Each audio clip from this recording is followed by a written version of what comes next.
Hey guys, welcome back to the Racklify YouTube channel. Today I'm going to be talking to you about tariffs, but not just about tariffs.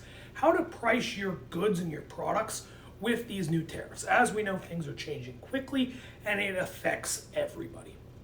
So what is a tariff? A tariff is a tax that an importer of record pays to a government. These are usually protectionary and have to do with trade balance.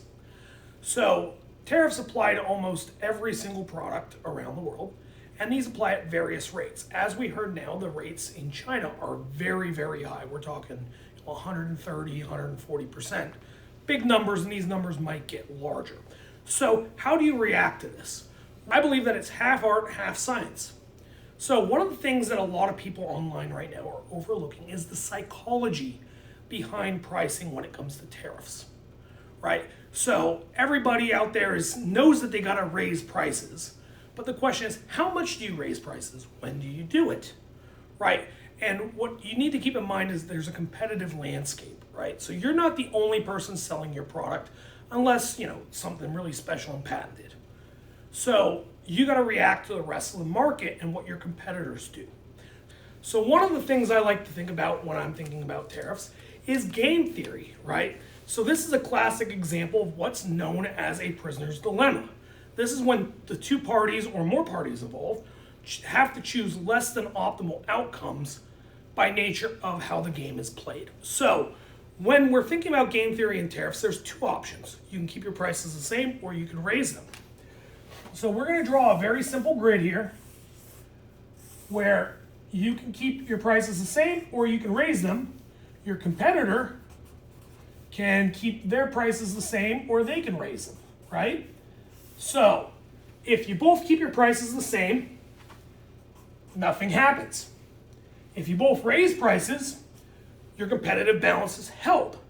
But if either one of you decide to raise your prices while the other one holds their prices the same, the party that holds their prices the same is going to benefit, right? So if your competitor does it, you're going to lose.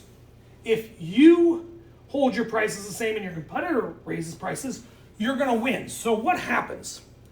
Well, you both choose a less than stellar outcome to prevent the damage made when one of you guys chooses to raise and the other one doesn't. So what does this look like in reality? Well, like I said, everybody's going to have to raise at some point. So when do you do it? Well, one of the things to consider is what is the cost of your goods on hand, right? So we all are talking about these tariffs, but you probably haven't paid them yet, right? And that's because you pay the tariffs when the goods arrive. So if you have a container out on the water, you haven't paid the tariff yet. So because of that, the goods you have on hand have a different cost basis than the goods that will be arriving in a week or 2 weeks or 2 months. So what I like to do is dollar cost averaging, right? So that means that if I have 25% of my goods that have the tariff and 75% of my goods don't have the tariff, I average those two costs, right? So when we're thinking about that, what does that look like? Well, let's say I'm importing a box of pens, right? And my box of pens costs $5. With the new tariffs, right, let's just say they're 100% for easy math. It's going to cost me $10, right? What I'm then going to do is I'm going to average these. So in the beginning, 100% of my inventory is going to be $5 pens. This means that I have an average cost of $5. So if we have this mix where it's 75% old goods and 25% new goods, 75% times $5 is $3.75, and 25% times 10 is $2.50. If we add these two numbers together, we get our new cost of goods on average, right? So this would be $6.25. Right, and then we can continue to repeat this process, right? 50%, 50%, 25%, 75%, right? 0 and 100 till our prices rise gradually to adjust to the new market, right? So what this is going to do is this is going to cause me to raise my prices very, very, very slowly as time goes on. Another way that you want to think about tariffs is, like I said, the impact of your competitor. So because people are going to be raising prices and doing all kinds of things at different times, you want to do what's most profitable, not necessarily what gets you the highest margin.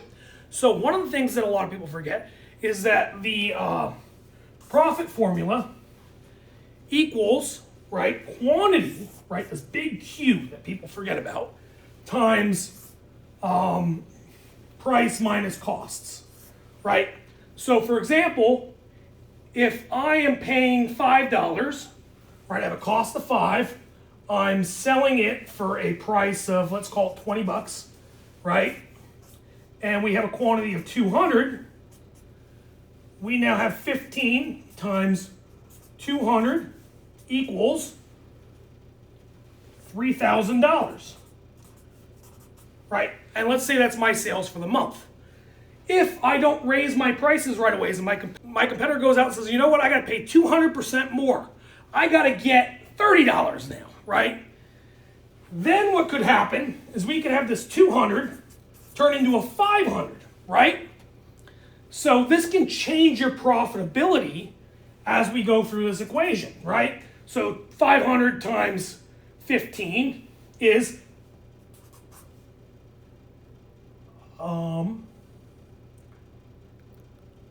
7,500, right? So if your goal is to remain as profitable as you were in the beginning, or become more profitable as this trade war goes on, your goal is to actually solve for this variable P. So if I know that I need to make at least $3,000, right? I want a less than or greater than symbol. That means that I need to sell, if I continue to sell at the same rate, right? So I know what my quantity is, I plug it in there. We can then solve for this X, and we know what our cost is because we can get it from the equation up there. So if I raise my cost to $6.25, right? We now get the equation. So when we divide out, 200 from each side, 3,000 divided by 200 is 15, and 15 is now less than or equal to X minus $6.25. We add the $6.25 to both sides, and my new price to break even is $21.25, right? That's my price. So you can see how you can use math to increase your price gradually over time while taking into consideration how your order volume is changing, right? Because we can get that number from Seller Central and plug it in. So this is a mathematical way to use dollar cost averaging to price your products as things kind of enter flux with tariffs. So guys, I hope you learned something today. This was really quick, really brief, really basic, but you can apply these principles to your business, and it's going to help you adjust more reasonably, rationally to the tariff situation, and it's going to allow you to beat some of your competitors that are just kind of going off emotions. This is a really time-tested and true method for pricing, and it applies a lot of principles that people use in investing, they use in purchasing, right, and all these different areas in life. Thank you guys so much for watching this video, and we hope you learned something.